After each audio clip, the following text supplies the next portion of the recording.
இரட்டை வேடம் போடுகின்ற கட்சி திமுக கட்சி. அந்த நாணயம் வெளியிடுகின்ற பொழுது அது இந்தியில் வரும்னு அவருக்கு தெரியும்.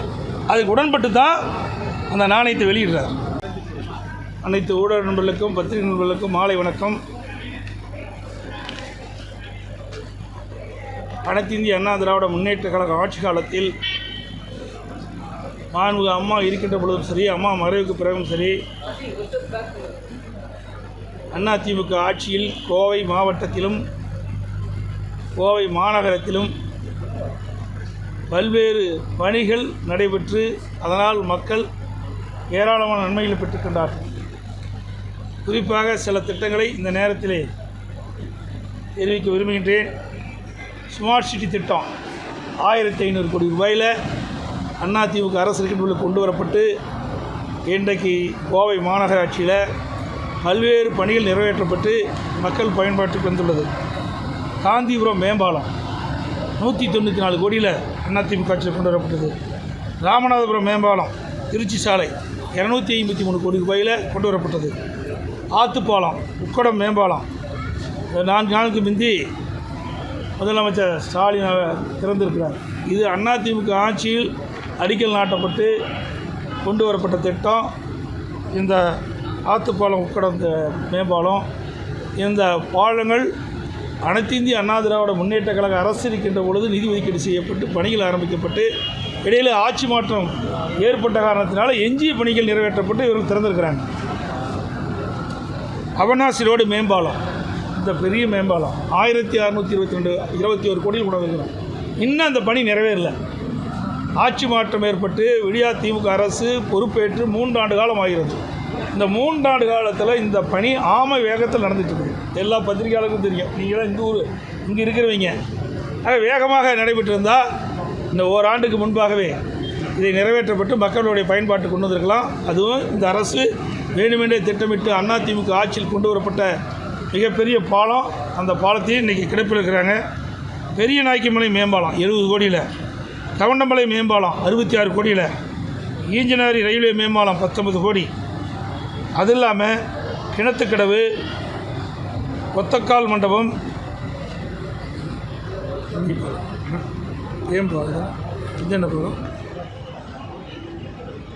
மற்றும் முள்ளுப்பாடி ரயில்வே மேம்பாலம், காரமடை பாலம், இப்படி பல இடத்துலையும் அதிமுக ஆட்சியில் பாலங்கள் கட்டி கொடுக்கப்பட்டிருக்கின்றன. மேம்பாலம் பில்லூர் 3வது குடிய திட்டம் கோவை மாநகர மக்களுக்கு தங்குதடை இல்லாமல் பாதுகாக்கப்பட்ட குடிநீர் வழங்க என்பதற்காக சுமார் 750 கோடி ரூபாயில் திட்டம் தீட்டப்பட்டு அந்த பணிகள் நிறைவேற்றப்பட்டு இந்த ஆட்சி வந்த பிறகு அதை கொடுத்துருக்குறாங்க.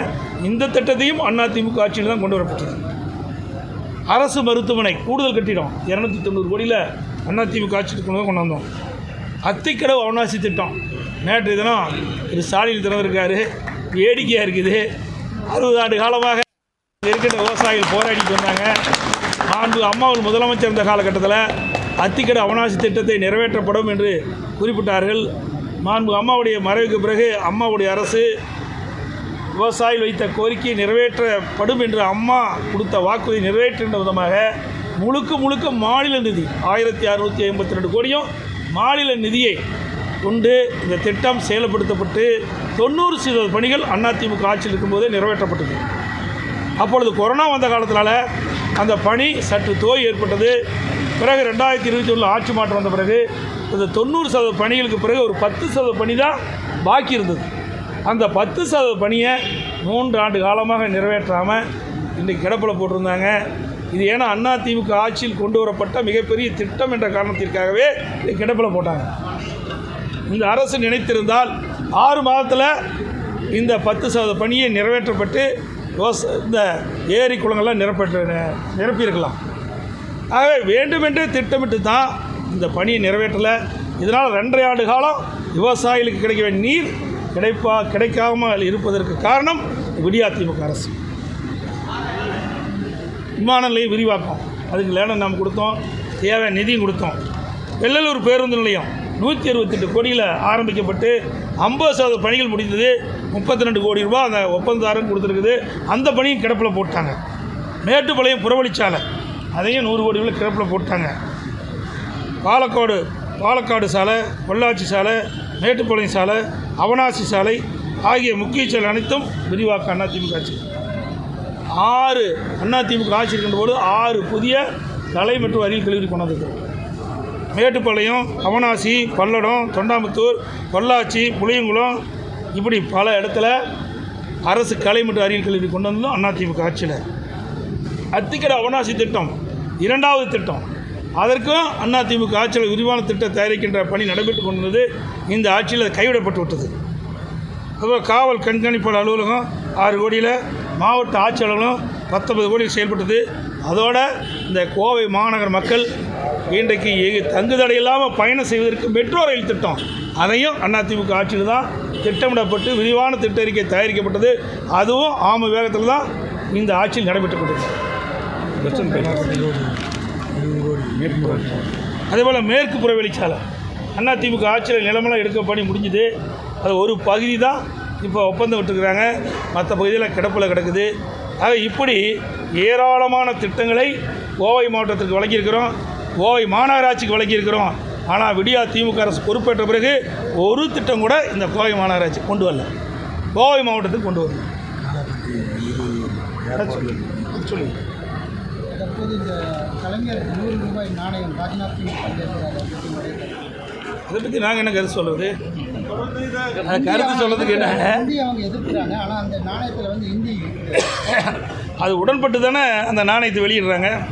திராவிட முன்னேற்ற கழகம் திரு ஸ்டாலின் திமுக தலைவராக இருக்கார். அந்த நாணயம் வெளியிடுகின்ற பொழுது அது இந்தியில் வரும்னு அவருக்கு தெரியும்.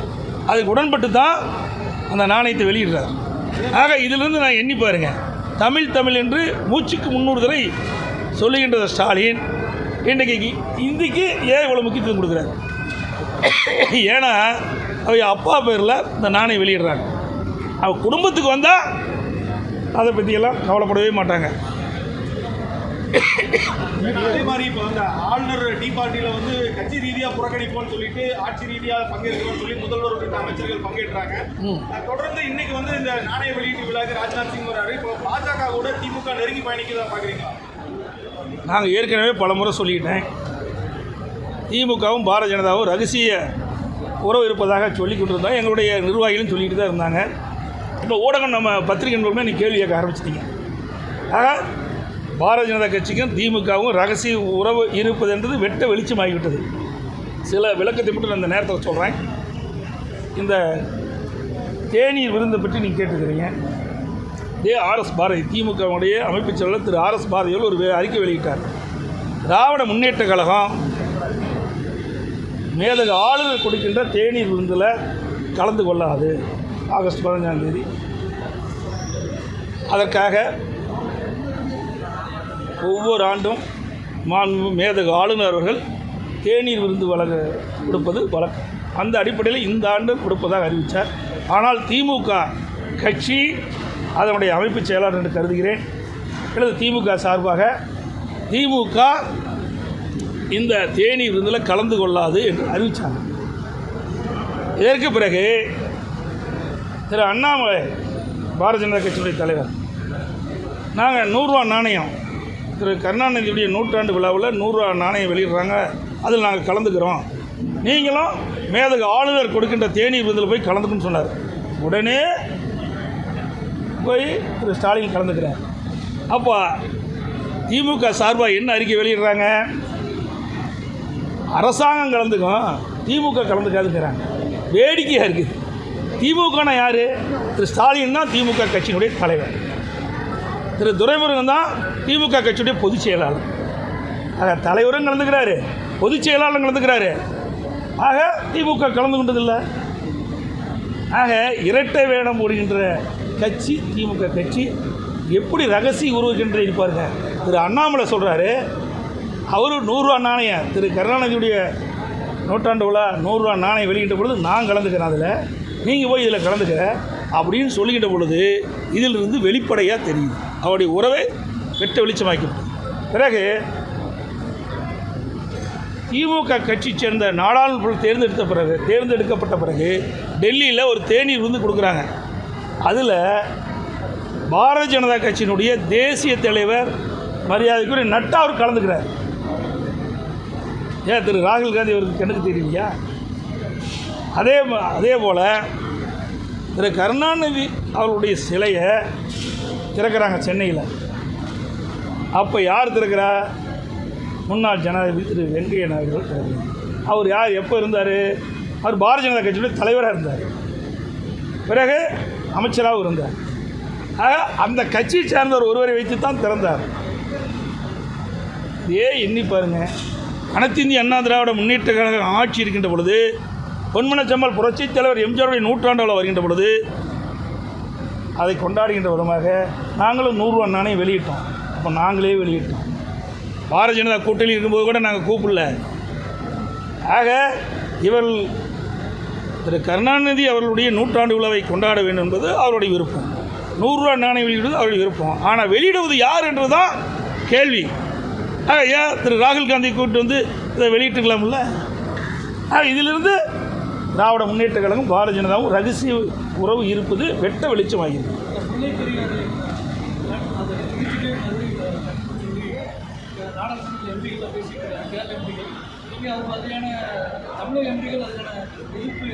எதையுமே கொண்டாட மாட்டாங்களே. ஆக நல்லா எண்ணி பாருங்கள், அனைத்து இந்திய அண்ணா திராவிட முன்னேற்ற கழக அரசு இருக்கின்ற பொழுது சரி, அனைத்து இந்திய அண்ணா திராவிட முன்னேற்ற கழக நாடாளுமன்ற உறுப்பினர் 37 பேர் இருந்தாங்க. காவிரி நதிநீர் பிரச்சனை வந்தது, உச்சநீதிமன்றம் தீர்ப்பு கொடுக்கப்பட்டு விட்டது. அந்த நிலையில் மத்திய அரசு அந்த தீர்ப்பு அமல்படுத்துவது காலதாமம் செஞ்சது. உடனடியாக அனைத்து இந்திய அண்ணா திராவிட முன்னேற்ற கழக நாடாளுமன்ற 37 பேர் உச்சநீதிமன்ற தீர்ப்பை அமல்படுத்த வேண்டும் அப்படி என்று குரல் கொடுத்து 22 நாட்கள் நாடாளுமன்றத்தில் ஒத்தி வைத்தோம். ஏன் இப்போ எடுக்க மாட்டேங்கிறாங்க? திரு ஸ்டாலின், திராவிட முன்னேற்ற கழகம், அவருடைய கூட்டணி வச்சு சேர்ந்தவர்கள் 39 பேர் தமிழ்நாட்டில் தேர்ந்தெடுத்துருக்காங்க. என்ன பண்ணிட்டு இருக்கிறாங்க? அந்த கேரளா மாநிலத்தை சேர்ந்த நாடாளுமன்ற அங்கே அவருக்கு சாதகமாக குரல் கொடுக்குறாங்க அந்த அரசுக்கு. ஏன் தமிழ்நாட்டில் இருக்கிற நாடாளுமன்ற குரல் கொடுக்குது? எப்பவுமே தமிழ்நாட்டை பற்றி கவலைப்படாத கட்சி தான் திமுக கட்சி, திரு கருணாநிதியுடைய குடும்பம். கேரளாவில் கடந்த ஒரு வாரமாக எம்பிக்கள் உட்பட அந்த மாநில அமைச்சர்கள் இந்த விஷயத்தை ரொம்ப வலுவாக எடுத்துகிட்டு போயிட்டு இருக்காங்க. வயநாடு நிலச்சரிவோட ஒப்பிட்டு முல்லை பெரியாறு பலவீனமாக இருக்குன்னு சொல்லிட்டு இருக்காங்க. ஆனால் தமிழகத்தில் ஒரு எதிர்ப்பு குரல் கூட இன்னும் இல்லை அப்படிங்கிற ஒரு அனைத்து இந்திய அண்ணா திராவிட முன்னேற்ற கழக அரசு இருக்கின்ற பொழுது அணை எந்த அளவுக்கு பலமாக இருக்கின்ற என்பதெல்லாம் உறுதி செய்யப்பட்டு விட்டது. இதற்காக உச்சநீதிமன்றம் ஒரு அமைப்பை ஏற்படுத்தியிருக்கின்றது. மத்தியில் இருக்கிற அதிகாரிகள், கேரளாவில் இருக்கின்ற பொதுப்பணித்துறை அதிகாரிகள், தமிழ்நாட்டில் இருக்கின்ற பொதுப்பணித்துறை அதிகாரிகள் இன்றைக்கு ஒவ்வொரு குறிப்பிட்ட காலத்திலும் அந்த அணையை ஆய்வு செய்து அணையினுடைய உறுதித்தன்மை இன்றைக்கு உறுதிப்படுத்திட்டு இருக்கிறாங்க. அதனால் வேண்டுமென்றே திட்டமிட்டு அந்த அணைக்கு ஏதாவது ஒரு பாதிப்பை ஏற்படுத்த வேண்டும் என்பதற்காக கேரளா இருக்கின்ற அங்கே இருக்கின்ற நாடாளுமன்ற அங்கே இருக்கின்ற அரசு ஏதாவது ஒரு காரணத்தை சொல்லிட்டு இருக்குது. அதெல்லாம் உண்மையல்ல. ஏற்கனவே அனைத்து இந்திய அண்ணா திராவிட முன்னேற்ற கழக அரசு இருக்கின்ற பொழுது உச்சநீதிமன்ற தீர்ப்பின் அடிப்படையில் அணையை பலப்படுத்தி 142லிருந்து 152 உயர்த்தலாம் என்று குறிப்பிட்டு விட்டது. அணையை பலப்படுத்துகின்ற முயற்சியில் ஈடுபடுகின்ற பொழுது கேரள அரசுக்கு தடையாக இருந்தது. அதனால் அந்த அணையை முழுமையாக நாங்கள் அதை பலப்படுத்த முடியாத ஒரு சூழ்நிலை ஏற்பட்டது. இன்னைக்கு கூட கேரள இணையமைச்சர் சுரேஷ் கோபி வந்து அணையை பார்வையிட்டு பார்த்துருக்காரு. பார்க்கும்போது இன்னொரு பேரிடரை வந்து தாங்கிக்கிற சக்தி கேரளாவுக்கு இல்லை, இந்த டீகமிஷன் பண்ணணும் அப்படிங்கிற மாதிரியான ஒரு அது என்ன வேணாம்னு சொல்லலாம். ஆனால் உச்சநீதிமன்றம் என்ன தீர்ப்பு கொடுத்துருக்குது? ஏற்கனவே உச்சநீதிமன்றம் அமைத்த குழு ஆராய்ந்து உறுதித்தன்மையை உறுதிப்படுத்தி விட்டது. அதற்காக ஒரு குறிப்பிட்ட 3 மாதமோ 4 மாதத்துக்கு ஒரு தடவை நான் குறிப்பிட்டவாறு இன்றைக்கு மத்தியில் இருக்கின்ற அந்த மத்திய அரசு நியமிக்கப்பட்ட அதிகாரிகள், கேரள அரசில் இருக்கின்ற பொதுப்பணித்துறை அதிகாரிகள், தமிழ்நாட்டில் இருக்கின்ற அரசுடைய பொதுப்பணித்துறை அதிகாரிகள் எல்லாம் நேரடியாக அணைக்கு சென்று உறுதித்தன்மையை ஆய்வு செய்து கொண்டிருக்கின்றார்கள்.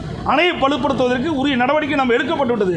அதிமுக அரசு இருக்கின்ற பொழுது அதுக்கு உறுதித்தன்மையை உறுதிப்படுத்துவதற்கு உண்டான நடவடிக்கைகள் எடுக்கப்பட்டு அணை பலமாக உறுதியாக இருக்கின்றது. கேரள அரசியல் கட்சிகளுடைய நிலைப்பாட்டுக்கு அதிமுகவுடைய நிலைப்பாடு என்ன? நாங்கள் ஏற்கனவே தெளிவாக சொல்லிட்டோமே. வேண்டுமென்றே திட்டமிட்டு ஒரு தவறான இன்றைக்கி பிரச்சாரத்தை மேற்கொண்டிருக்காங்க. இது கண்டிக்கத்தக்கது. இரு மாநிலம் இன்றைக்கு சுமூகமான உறவு இருக்கின்ற இந்த காலகட்டத்தில் வேண்டுமென்றே திட்டமிட்டு கேரள அரசு, கேரளாவில் இருக்கின்ற அமைச்சர்களோ நாடாளுமன்றங்களோ இப்படிப்பட்ட கருத்தை சொல்வது வருந்தத்தக்கது. இது இன்றைக்கு 5 மாவட்ட மக்களுடைய ஜீவாதார பிரச்சனை, உயிர்நாடி பிரச்சனை. இந்த தென் மாவட்டத்தில் இருக்கிற 5 மாவட்ட மக்களுக்கும் இன்றைக்கு விவசாயத்திற்கு குடிப்பதற்கும் நீர் ஆதாரமாக இருப்பது முல்லை பெரியாறு அணையினுடைய நீர். இது அனைவருக்கும் தெரியும். சார், இந்த விஷயத்தில் திமுக மற்றும் திமுக கூட்டணியில் இருக்கக்கூடிய கட்சிகள்லாம் அமைதி காத்து இருக்கிறாங்க. அதை நீங்கள் எப்படி பார்க்குறீங்க? அதாவது எதையுமே பேச மாட்டேங்கிறாங்களே. ஏதோ போராட்டம், அதாவது திமுக கூட்டணியில் அங்கமிக்கின்ற கட்சியெல்லாம் திமுகவோடு இணைஞ்சிருக்கு. அதுக்கு தனித்தன்மையே கிடையாது. மக்களுடைய பிரச்சனை இவ்வளோ இருக்கும்போது ஏதாவது குரல் கொடுக்குறாங்களா? சொல்லுங்கள் பார்க்கலாம். அந்த முல்லை பெரியார் பிரச்சனையாக இருந்தாலும் சரி, போக்குவரத்து தொழிலாளருடைய பிரச்சனையாக இருந்தாலும் சரி, விலைவாசி விண்ணை முட்டுகின்ற அளவுக்கு உயர்ந்தாலும் அதை பற்றி கவலை இல்லை. சட்ட ஒழுங்கு தமிழகத்தில் சீர்கட்டாலும் அதை பற்றி கவலை இல்லை. அவர்களுக்கு வேண்டியது அதிகாரம், பதவிகள். அதற்காக கூட்டணியில் அங்கம் வைக்கின்றார்கள். இதுதான் கூட்டணி கட்சியுடைய நிலைப்பாடு. அனைவருக்கும் நன்றி. வணக்கம். தன்னிகர திட்டம் தந்த தலைவர் அண்ணன் எடப்பாடியார்.